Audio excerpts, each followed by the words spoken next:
famin asbabul hayatiha nekifiirako okumutima gw'okubeera nga gubeera mulamu al ikbalun ala llahi okubeera nga okkiriza Allah subhanahu wa ta'ala mbeerayo nga Allah subhanahu wa ta'ala gwokulembeza mu maaso go bwawulira nga bagamba qala Allah ta'ala amatungo otega agambye eki nti kusaala ng'ojja osaala agambye eki nti kusiiba ng'osiiba agambye eki nti kutoola zaka ng'otoola nekirala tugamba watilawatul Qur'an kitabi n'okubeera ng'oyitiriza okusoma ekitabo kye kiriza okusoma ekitabo kye enjuba tegwa wabula ng'osomyeyo atirisi essuula emu bbiri somayo ku Qur'an n'enjuba neegwa nga tosome ku Qur'an mutima gujja kulwala songa endala watadabboroho n'okubeera ng'ofumiintiriza mu bigambo ebyo biba bisomebwa byoba osoma mu Qur'an bw'osoma nti kul huwa Allahu ahad n'ogamba Allah agambye alyomu Allahu samad liyeetaagibwa okwetaaga kwaffe kwonna kuli gyali lam yalid tazaala walam yulad tazaalibwa ebyo bigambo byonna ogenda obufumiitiriza nekirala tugamba wal ishtigaali bidhikirihi n'okubeera ng'oyitiriza nnyo kumwogerako Allah subhanahu wa ta'ala lwobeera subhanallah alhamdulillah olabye ekyewunyisa subhanallah olabye ekirungi alhamdulillah osiŋŋaanye embeera efaana kutya subhanallah allahu akbar beera kutendeza Allah subhanahu wa ta'ala ogwo omutima gugenda kubeera mulamu byeddagala erifuula omutima okubeera omulamu Allah subhanahu wa ta'ala agamba nti alladhina amanu abo abakkiriza watatma'inun qulubihim negitebenkera emitima gyabwe bidhikirillah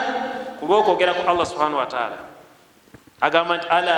abaffe mbabuulire bidhikirillahi tatma'inul qulub buli lw'oyogera ku Allah subhanahu wa ta'ala kitebenkeza emutima gwo oba kitebenkeza emitima buli lw'ogamba subhanallah alhamdulillah allahu akbar nabbi kyeyava agamba sallallahu alaihi wasallam yagamba nti kalimatani ebigambo biri bibiri khafifatani ala lisani byanguwa nnyo omuntu bw'aba abyogera ku lulimi lwe thakilatani ala almizan bigenda kuzitoya mizaani y'emirimu gye emirungi habibatani inda rahmani byagalwa nnyo eri omulezi Allah subhanahu wa ta'ala n'agamba subhanallah wa bihamdihi subhanallah al-azim kirabo kyangu nnyo wati wedda twasaala nga taraweeheeyo nga tukyali bato nga bugera subhanallah bihamdihi subhanallah al-azim subhanallah bihamdihi subhanallah al-azim rabbana atina fid dunya hasanatan wa fil akhirati hasanatan wa qina adhaban nar alhamdulillahi rabbil alamin shada la ilaha illa allah ebyo nolaba nga kyanguwa kyenjagaddemu subhanallah wa bihamdihi subhanallah al-azim kigenda kuzitoya mizaani songa endala badde ba Allah balungi Allah subhanahu wa ta'ala agamba nti innamal mu'minun mazima abakkiriza bonna alladhina idha dhukira Allah singa Allah subhanahu wa ta'ala abeera ayogeddwako wajilati qulubu tima gyabwe gikankana tima gukankana Allah agamba ki nga bwe n'agamba ku muntu gw'owulira nti mukambwe kambwe nti ate omutya nnyo ayinza okubeera kitaawo ayinza okubeera omwami wo ku kyalo nagamba nti oli wano amagye gaago gatuuse bwofuna okutya okwo n'omuddu yenna ayitibwa omukkiriza bw'aba ayogeddwako Allah subhanahu wa ta'ala omutima gwe gufuna okutya wa idha tuliyat alayhim ayatuhu ate bwe babeera basomeddwa amateeka ga Allah subhanahu wa ta'ala wajilat zadatuhu imana imaani yeeyongera imaani yaabwe oba abadde mu 50 ogenda okulaba nga erinnya mu 70 asomeddwa amateeka ga Allah subhanahu wa ta'ala n'agamba wa ala rabbihim yatawakkalun ate basigala nga eri omulezi waabwe Allah subhanahu wa ta'ala gye beesigamidde teyesigamira wa kitonde kirala kyonna okwesigamirako takuteeka muntu munne takuteeka mu kitonde kyonna ekyatondebwa Allah subhanahu wa ta'ala wabula akuteeka eri Allah subhanahu wa ta'ala olwaleero sente zibuze insha Allah ngenda zifuna wedda abaddi ngenda kufuna sente kyovolaba Allah subhanahu wa ta'ala nabi yagamba sallallahu alaihi wasallam yagamba nti law kuntum tatawakkaluna ala Allah haqqa tawakkulihi la razaqahum kama yarzuqu at-tayla singa mwali mwesigamira Allah subhanahu wa ta'ala mu butuufu bw'okumwesigamira yandibadde abagabirira nga bwagabirira obunyonyi n'agamba tagidu himasa kakeera ku makyanga kayala wataroho bitwana nekagenda okuddanga konna kakuse tekalina nnimiro nekagenda bwekati nga kagamba nti ngenda kulya bwekafuluma mu kayumba kaako kagenda kulya ngenze kunoonya kyakulya tekakomawo wabula kakomawo nga kakuse naye nga gyekagenze tekalinayo nnimiro olw'okwesigamira Allah subhanahu wa ta'ala kafunyeyo ekyokulya. Nolwekyo wakiba Allah subhanahu wa ta'ala kyava tugamba nti alam ya'ni lilladhina amanu abaffe tebafumiitirizaako abakkiriza abo ayakhsha qulubahum okubeera nga emitima gyabwe gibeera mu bantu egitya lidhikirillah ku lw'okwogerako Allah subhanahu wa ta'ala wama anzala min alhaqi n'ebyo bye yassanga byamazima nga ye Qur'an ekitiibwa. Lwosoma Qur'an mutima nga gutya gambo bya Allah obeera oyogera ne Allah subhanahu wa ta'ala gamba alhamdulillahi rabbil alamin arrahmanir rahim maliki yaumiddin iyaka na'budu olaba oyogera naye iyaka gwe Allah iyaka Allah subhanahu wa ta'ala gwensinza ate Allah subhanahu wa ta'ala gwesaba okunyamba. Nolwekyo tugamba nti wa min asbabun hayatul qulubi ne mu nsonga endala ezifuula omutima gw'omuntu okubeera omulamu tugamba nti Allah subhanahu wa ta'ala agamba afalamu yasiru fil ardi abaffe temutambulako ku nsi fatakunu lahum qulubun ya'qilun walakin ta'aman qulubi allati fi suduri wabula amaaso emitima gyabwe gye gyaziba gye gitalaba egyo egiri mu bifuba byabwe. Muntu afaana bw'atyo maaso si ge gaba gazibye amatu si ge gaba gazibye wabula emitima gyabwe gye giba gyaziba egyo egisiŋŋaanibwa mu bifuba byabwe. Abalungi abampuliriza ensonga endala twagambye asbabul maut ensonga eziviirako omutima gw'omuntu okubeera nga gufa faminhum gyo iradu an qubuli lhaqi ye muntu okubeera nga agaana okukkiriza amazima. Ekiviirako omutima gw'omuntu okubeera nga afa ye muntu okubeera nga akuba amabega ku mazima ga Allah subhanahu wa ta'ala ne bamugamba kino bweki bwe kiteekeddwa okubeera ye n'asalawo n'agamba nedda nze ngenda kikola bwe nti.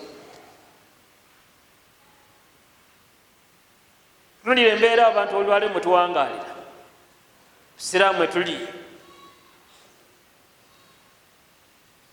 kitegedde tugamba nti muntu singa akuba amabega kubeera nga agaana okukkiriza ebya Allah amazima agavuye wa Allah subhanahu wa ta'ala baada ma'rifataha oluvannyuma lw'okubeera nga omaze okugategeera tugamba nti kikuviirako omutima gw'okubeera nga gufa. Allah subhanahu wa ta'ala agamba falama zaagu azaaga Allahu qulubahum baamala kubeera nga bakakanyala ne Allah subhanahu wa ta'ala yakakanyaza emitima gyabwe. Wallahu la yahdi qawmul fasikin Allah subhanahu wa ta'ala talungama ekibiina ky'abantu baki onondefu. N'agamba nti ya ayuha alladhina amanu istajibu lillahi wa lirasuli abange mwe abakkiriza mwanukula omulanga gwa Allah subhanahu wa ta'ala n'omubaka we idha da'akum bw'abeera nga abayise lima yuhyikum eri ekyo ekinaabawo obulamu ekyo ekigenda okubafuula abalamu wa alamu ate mumanye ti anna allaha yuhawilu baina almar'i wa qalbi Allah subhanahu wa ta'ala ateekawo ejjiji wakati w'omuntu n'omutima gwe wakati w'omuntu n'omutima gwe wa annahu ilayhi tusharun ate tukimanye nti gyali Allah subhanahu wa ta'ala fenna yetugenda okubeera nga tuzuukukira. N'ebigambo ebyo inshallah sigenda kuwanvuya kusingaawo omutima omulala tugenda kubeera nga tulaba embeera yaagwo omulundi ogunaddako inshaallahu ta'ala. Wabula nga mbaliza ebigambo byange wakiba Muhammadi sallallahu alaihi wasallam yagamba nti wobeeranga yitirizanga nnyo yalinga ayitiriza nnyo mbaka Muhammad sallallahu alaihi wasallam okubeera nga asaba n'edduwa eno yagambanga nti ya muqallibul qulubi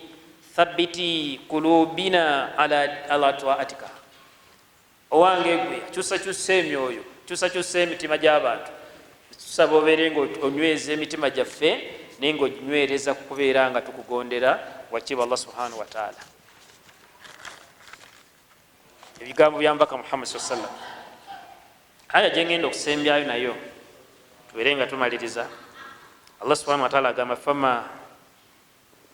fama utitum min shay'in famata'ul hayatid dunya ekyo na kyonna kyewafuna kyolina mulamu bwo. Ayinza okubeera ennyumba, ayinza okubeera omukyala, ayinza okubeera omwana, ayinza okubeera olugoye, kiyinza okubeera ekintu kyonna kyonna kyomanyi kyolina kyewafuna kiweebala nti okirina ng'ate okyagala nnyo. Agamba nti byonna byonna bye muba mufunye famataun hayatu dunia, ebyakwewunda byakuno ku bulamu buno obwensi,